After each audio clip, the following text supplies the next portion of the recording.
This at the coastline. So we talked about how hot it is inland. Wow, out at Morro Bay, it is just socked in again. Webcams at ksby.com have a track on all of the conditions up and down the coast and water temperature and the surf forecast, all for free at the all-new redesigned ksby.com. Be on KSBY. Michelle Sherman up along the north coast today, just checking out some of the surfers, and yeah, found a little bit of sunshine as well. If you want to post your picture, head over to social media, upload it, and use that hashtag. I'm TV Dave Hovde on Facebook. That's where a lot of them go, but at TV Dave on Twitter as well.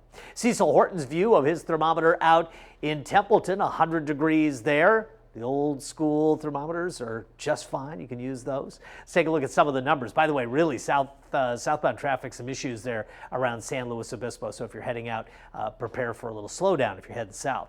Pismo just 64, 89 Cal Poly, 74 Lompoc, Paso 106, 95 in Cuyama today, Goleta just 67, downtown Santa Barbara 81, 89 San Luis, 84 Santa Maria, 97 Santa Ynez. You get the idea here. Microclimate's really in play. Current conditions show that as well. 61 at Pismo, 81 in San Luis, 99 in Paso, and 68 in Goleta, 65 in Santa Barbara. The winds fairly light. So we've been talking about this all week long. If you don't have much in the way of airflow, you can't carry cool air into the interior, nor can you mix out the marine clouds that form at the coastline. There is some up valley flow in Paso Robles at 20 miles per hour, but again, that's not really going to help the coastal situation at all. South coast clouds, central coast clouds, and really sluggish to clear.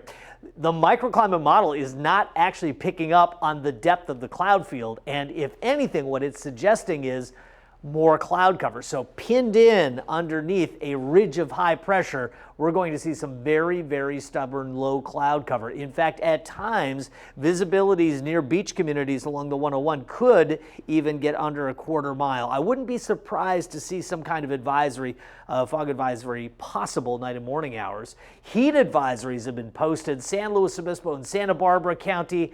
Interesting to note, we're not alone in this. Most of the interior of California is dealing with the same thing, and a different kind of air quality warning. We often get them for the Nipomo area for blowing dust and sand, but in this case it's for the Carrizo Plains. We have some ozone that's drifted over from the Central Valley, and underneath that really strong inversion, the ozone levels are high in the interior of San Luis Obispo County, so we have an air quality warning through tonight at 8 o'clock.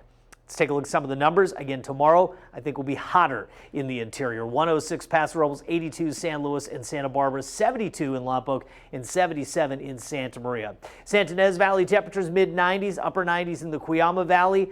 Again, around the beaches, it's going to be a struggle to get into the upper 60s at beach communities. In fact, a number of them will be in the lower 60s. 105 at Tascadero, 107 San Miguel. Here's the good news in the extended forecast. More marine presence as we get into the weekend. On balance in Santa Barbara County, it's not going to make a big difference, but in Paso Robles, we lose nearly 10 degrees Thursday to Friday and another 10 going into the weekend. However, by the middle of next week, hot again. Karina, back to you.